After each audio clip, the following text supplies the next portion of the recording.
It was the last night of the year. As a velvety blanket of stars draped the moonlit sky, the entire kingdom of Muruda fell into a deep slumber. Men, women and children stumbled sleepily into their beds and escaped into the world of dreams. In the deep silence of the pitch-black night, only one sound could be heard again and again and again. Ching, ching, ching.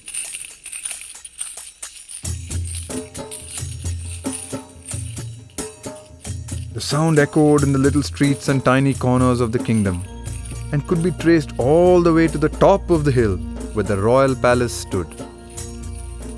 It continued through the marble corridors, up the carpeted staircase, and into the chambers of Raja Domak, the king of Muruda.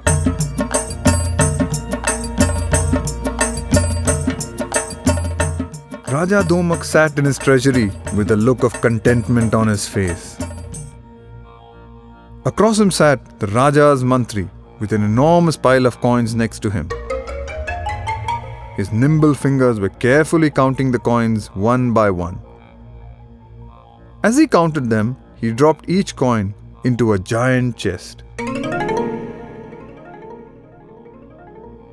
"That's the last coin, Your Majesty," said the mantri as he dropped the final piece into the large box. "I've filled 42 such chests in the treasury." "Have all the people made their contribution?" asked Raja Domak. "Yes, Your Majesty," said the mantri. "Excellent," said Raja Domak gleefully, satisfied that his coffers were overflowing.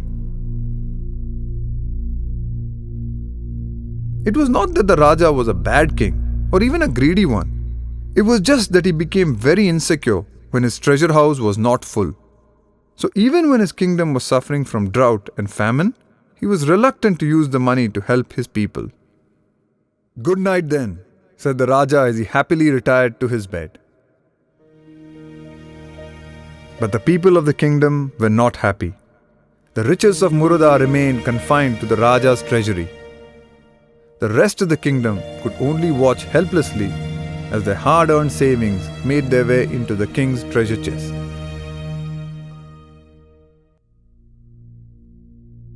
The mantri brought the people's complaints to the king, but Raja Domak would not listen. "We must not be foolish and spend the kingdom's wealth," he cried. However, the next day, Raja Domak decided to make a visit through his kingdom in disguise. He often did this. It was one of his ways of finding out how his kingdom was faring. His mantri usually accompanied him on this trip, but this year, with his mantri constantly bringing him complaints about his people, the king decided to make the trip on his own. He wanted to find out for himself if what the mantri had reported was true. A little way into a small village, the Raja got off his horse for a drink of water. Suddenly, a buzzing sound filled his ears. Then he felt something fluttering inside his turban. To his horror, the Raja realized that a bee had flown into his turban and was now fluttering about frantically. Try as he might, he could not get his turban off. Raja Domak began jumping up and down and shaking from one side to the other.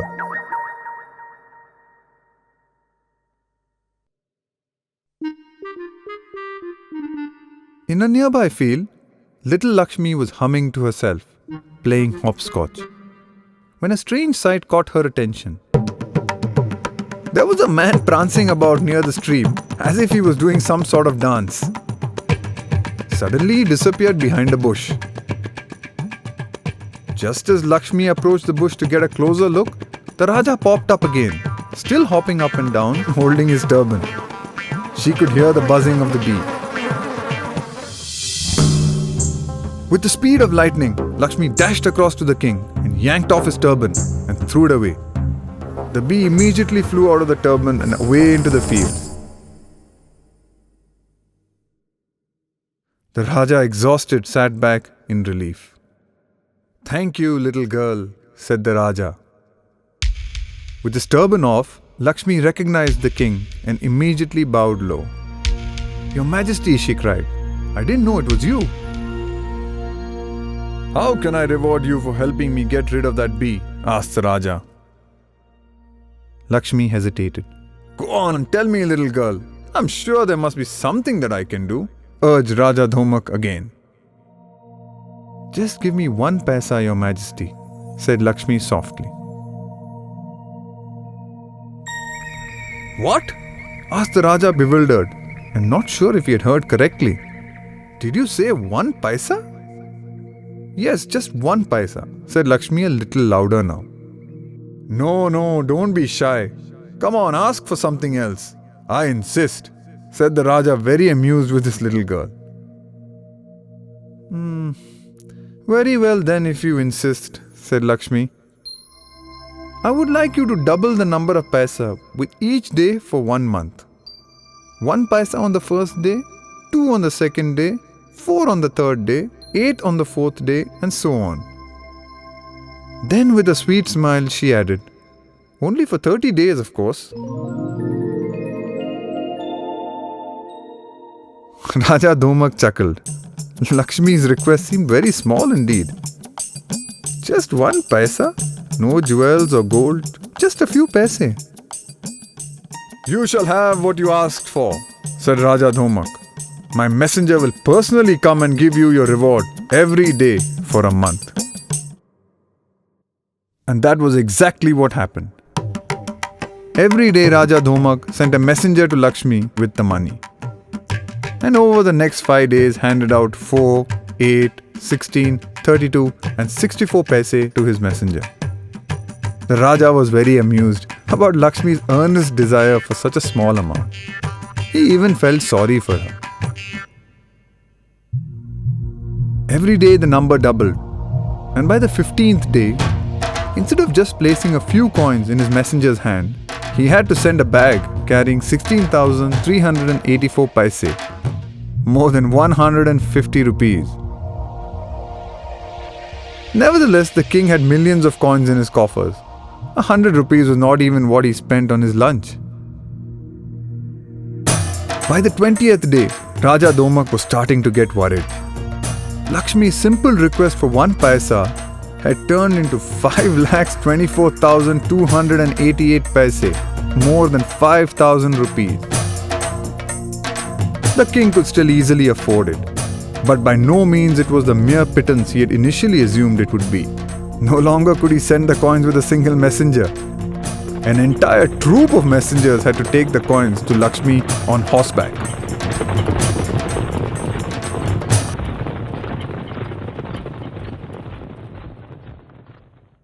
On the 25th day, Raja Dhomak had to send out a whopping 1,67,77,216 paise to Lakshmi. It was more than 1,00,000 of rupees. He was now starting to make a serious dent in his treasury. This had to stop. Just 1 paisa, only 1 paisa, a single paisa, 1 paisa.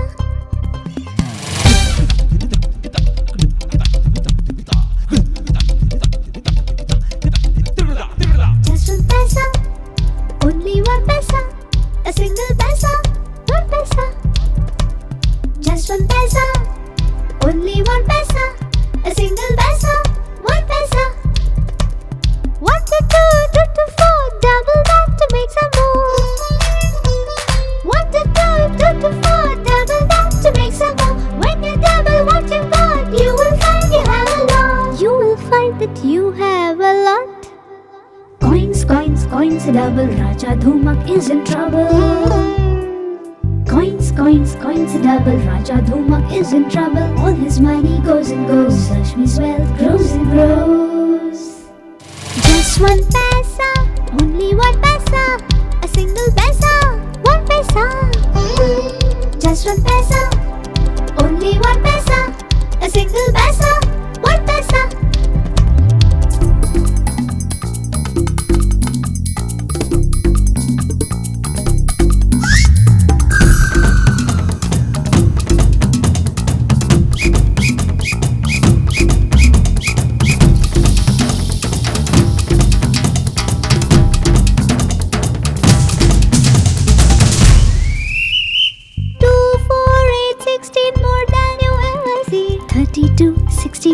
double that and get some more. 2, 4, 8, 16, more than you ever see. 32, 64, double that and get some more. Just 1 paisa, only 1 paisa, a single paisa, 1 paisa. Just 1 paisa, only 1 paisa, a single paisa, 1 paisa. The Raja sent for his mantri and told him the story. The mantri's eyes grew wide with horror. "Your Majesty," he gasped, "what have you done? You must stop this immediately. I wish you had told me about this sooner. If you continue doing this, by the 30th day, you will have to send the girl 53 crore 68 lakh 70,912 paise. That is more than 50 lakh rupees. In total, over the 30 days, she would have received 107 crore 37 lakh 41,823 paise. That's more than 1 crore of rupees, Your Majesty. We don't even have that much money. At this rate, our coffers will be empty in the next 3 days." Raja Dhomak almost fell off his throne in shock. What he had thought of as a silly request had actually turned out to be the smartest plan he had ever heard. "Send for Lakshmi immediately," he said. Lakshmi arrived at the palace. "Little one, do you realize what you have done?" demanded Raja Dhomak. "Our kingdom was supposed to be the richest in this land. You have reduced it to being the poorest." Lakshmi smiled. "Your Majesty, we are still the richest kingdom in this land.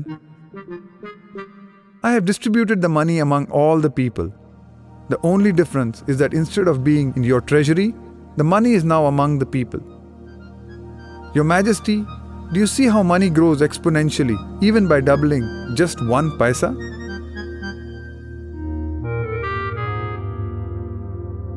Raja Dhomak saw the wisdom of Lakshmi's words. After all, money wisely invested was better than money being stored away in his own treasury. From that day on, Raja Dhomak never asked his people to surrender their earnings to him. Muruda became a bright and happy place, all thanks to the clever little mathematician in the kingdom. And the only clinking sound that was ever heard was the cheery clinking of the coins in the people's very own pockets. And Lakshmi? Well, she grew up to become the chief economist, making reforms and spending the kingdom's money wisely.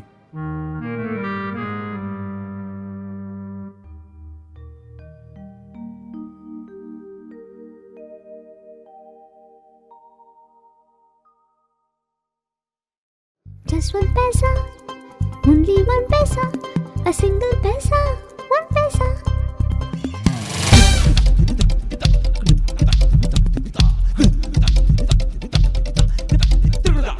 Just 1 paisa, only 1 paisa, a single paisa, 1 paisa.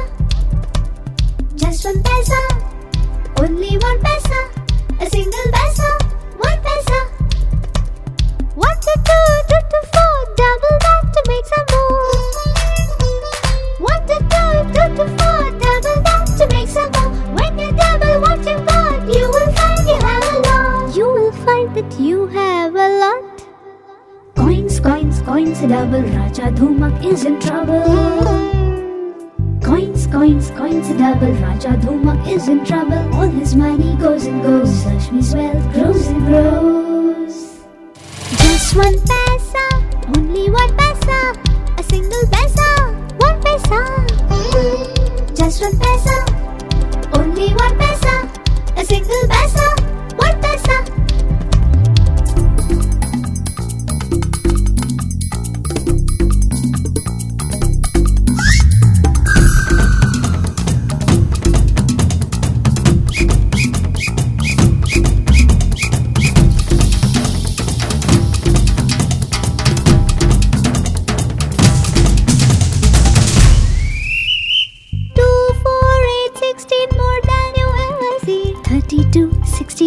Double that and get some more. 2, 4, 8, 16, more than you ever see. 32, 64, double that and get some more. a single paisa, 1 paisa. Just 1 paisa, only 1 paisa, a single paisa, 1 paisa. The plains of Punjab are famous for sudden summer storms. A fierce gale, a sharp burst of warm rain, and the muddy gullies overflow to meet the river Beas. Chooheram was a fat rat who lived in Taran Taran village in Punjab.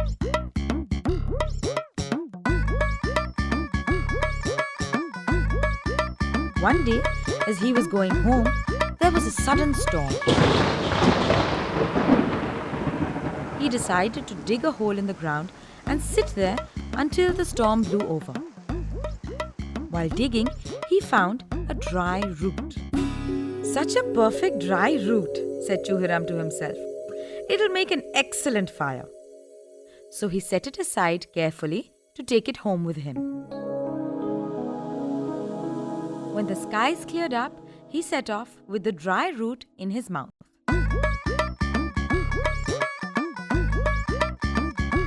As he daintily picked his way through the puddles, he saw a poor man trying to light a fire, while his children stood around him wailing loudly. "Ow, ow, ow!" exclaimed Chooheram. "What a dreadful noise! What is the matter?" "My children are hungry," answered the man. "But the sticks are damp, so the fire won't kindle, so I can't bake the rotis." "Is that all?" asked Chooheram. "Here, take this sotti, this dry root. It will soon make a fine fire."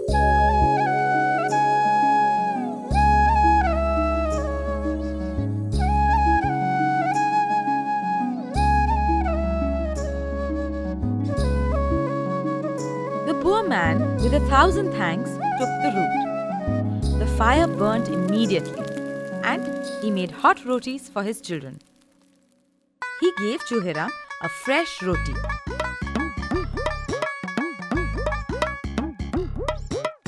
"What a clever fellow I am," thought Chooheram as he trotted off gaily. "Fancy making a bargain like that. A delicious roti in return for a rotten old sotti. Wah, Chooheram!" He patted himself. Hugging his roti, he came to a potter's yard.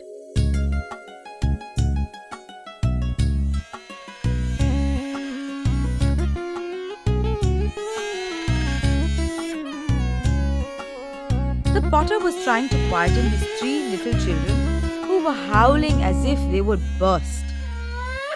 "Have mercy!" cried Chooheram, shutting his ears. "What a noise! Do tell me what it's all about." "They are hungry," replied the potter. "Their mother has gone to buy flour. In the meantime, I can neither work nor rest." "Is that all?" asked Chooheram. "Here, take this roti quickly and stuff it in their mouths."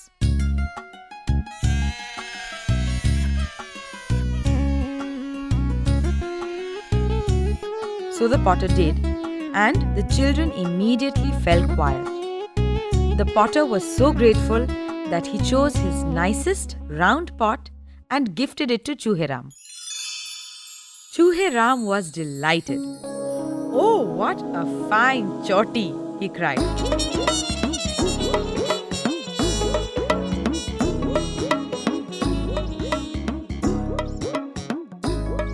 The choti was a little difficult for him to handle, but he finally managed to balance it on his head.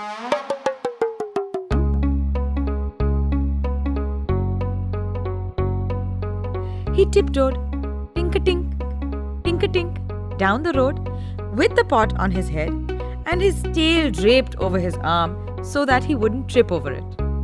He was very pleased with himself.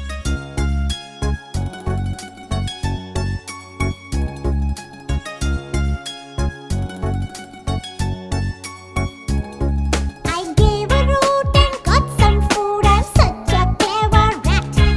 I gave a root and got some food. I'm such a clever rat. I gave the food and what I got is this round and lovely pot. I gave a root and got some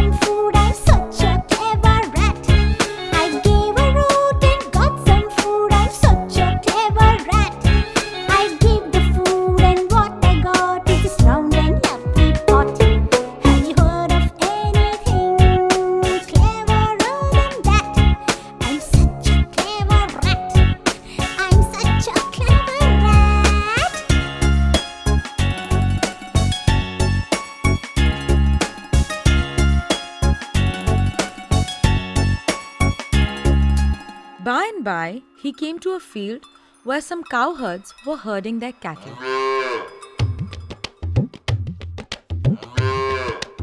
One of them was milking a buffalo. He was collecting the milk in his shoe. "Oh ho!" cried Chooheram, shocked. "What a nasty thing to do. Why don't you use a bucket?" "We haven't got one, that's why."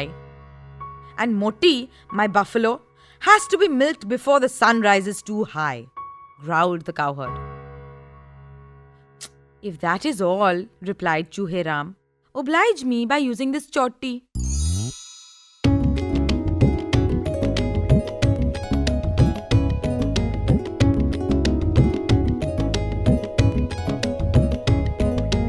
The cowherd took the pot with a careless shrug and milked the buffalo until the pot was brimming over.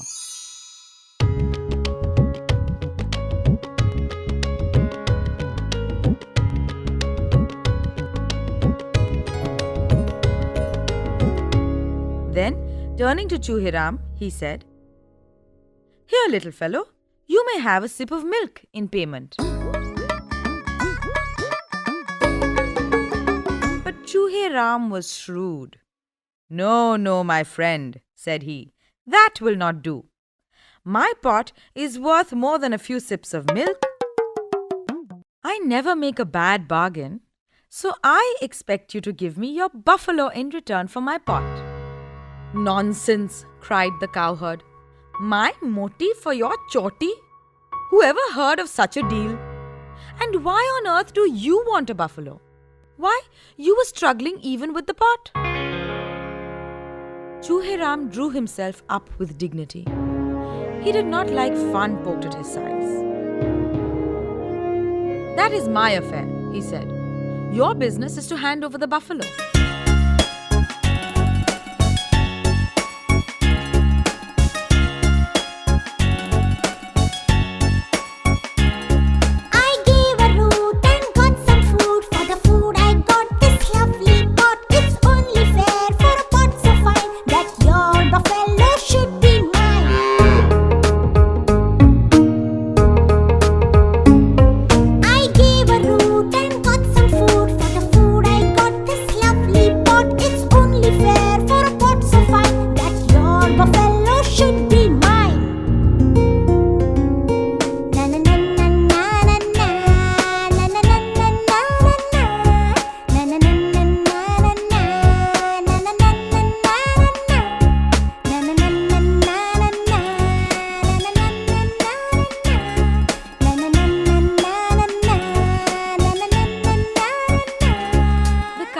Laughed and laughed when they heard Chooheram sing in his squeaky voice. So just for fun, they loosened the buffalo's halter and began to tie it to the rat's tail.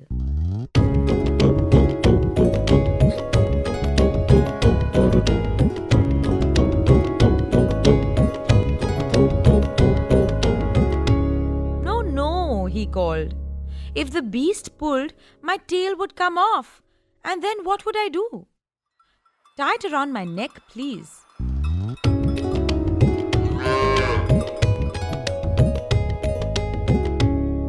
So chuckling and sniggering, they tied the rope around the rat's neck. Chooheram set off at a happy trot. But when he came to the end of the tether, he was brought to a sharp halt. The buffalo would not budge from her tuft of grass.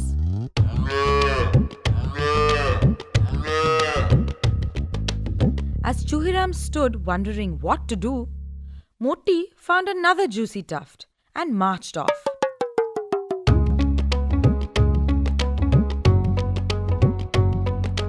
Chooheram had to trot obediently after her if he didn't want to be strangled by the rope. When the cowherds roared with laughter, he took no notice but trotted on, as dignified as possible. "Ta-ta! I'm going home this way. It's much shadier."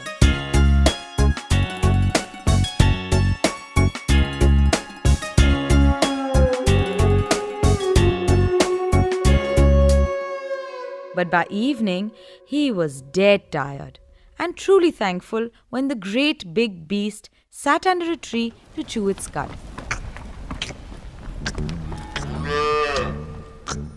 Just then, a bridal party came by.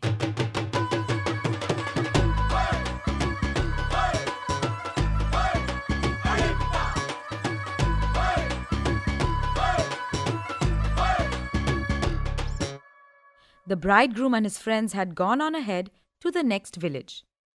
The bride was in a carriage which was being drawn by two young men.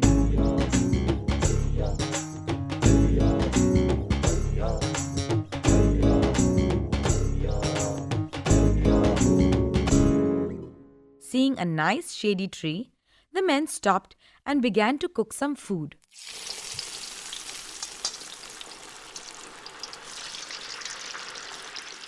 "What meanness," grumbled one. "Royal wedding indeed. Not even a horse to draw the carriage? It would serve them right if we upset the princess into a ditch." "Dear me, the royal bearers have to pull the carriage like a pair of horses?" cried Chooheram at once, seeing a way out of his own difficulty.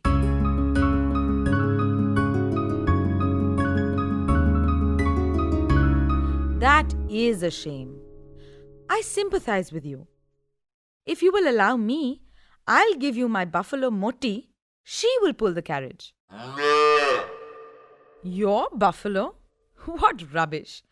Who ever heard of a rat owning a buffalo?"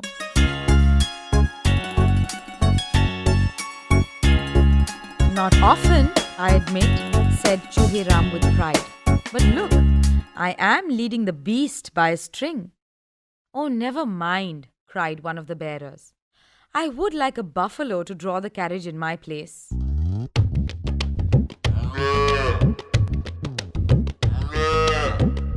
They ate their dinner and, thanking Chooheram for the buffalo, offered him the remains of their food as reward.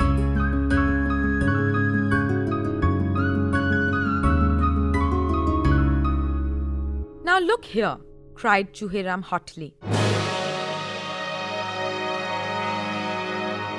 "You don't suppose I gave you my best buffalo, my Moti, that gives 100 liters of milk every day, for a wee bit of rice? No, I'm quite of age, so I will have the bride, a Voti for my Moti, and nothing else. Or I shall surely inform the king of your laziness."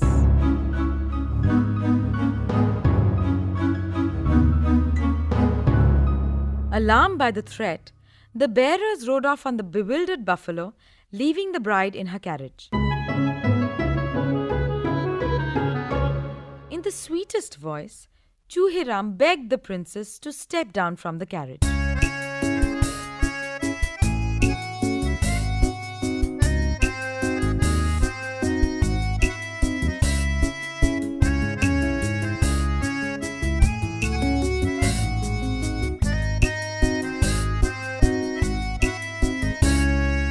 "Come with me, my dearest bride," said Chooheram. The princess was quite taken aback to find a rat calling her his bride, but she was afraid of spending a night in the wilderness.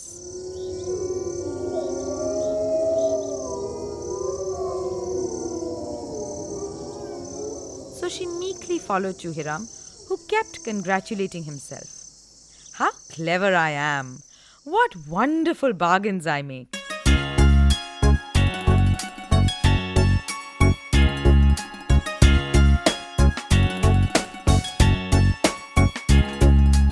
When they arrived at his hole, he said, "Welcome, my dear, to my humble abode. Let me lead you into our home."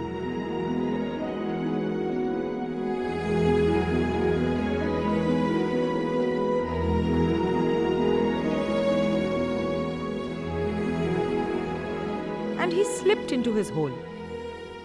When his bride did not follow, he put his nose out again, saying irritably, "Well, madam, don't you know it's rude to keep your husband waiting?" "My good husband," laughed the young bride. "I can't squeeze into that little hole." Chooheram coughed. Yes, you are a bit overgrown. Tonight you can rest under that wild plum tree." "But I am so hungry," cried the bride. "Dear, dear, Everybody seems hungry today, grumbled Chooheram. I'll fetch you some supper. So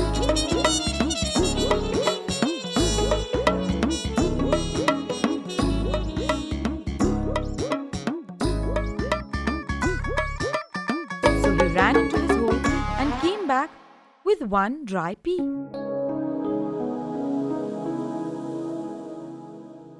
There, said he. Isn't that a fine meal?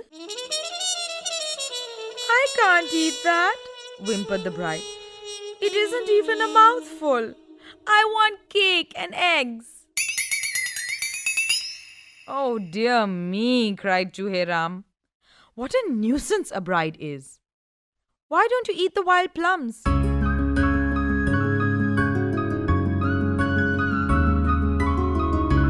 I can't live on wild plums, bawled the bride. Besides, they're only half ripe.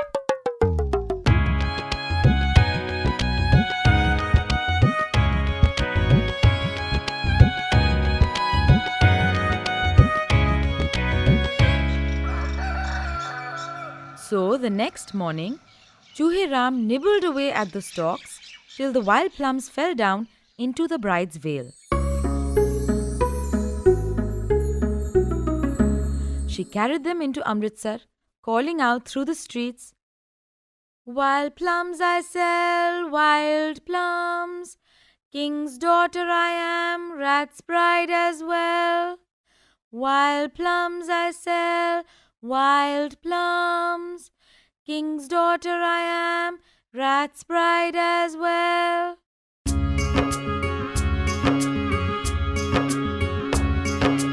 Lelo khatte be,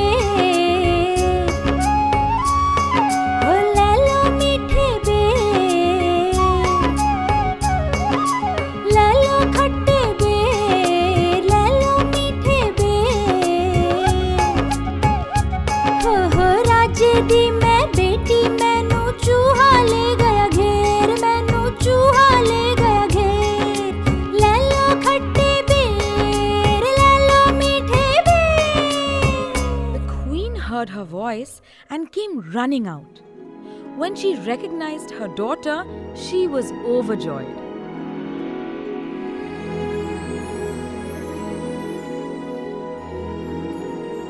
Everyone had thought that the poor bride had been eaten by wild beasts.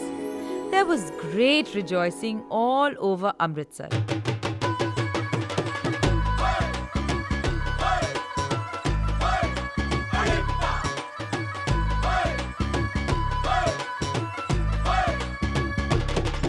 Chooheram, meanwhile, waited and waited for his bride.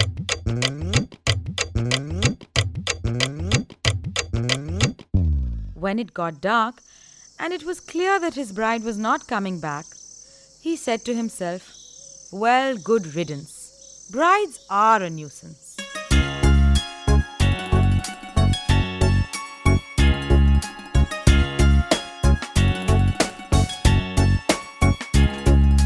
He went into his cold hole and wished he had a nice dry sotti to burn, to keep the hole warm. As he settled to sleep, Chooheram vowed that never again would he make a bargain. For a dry root is often better than a bride.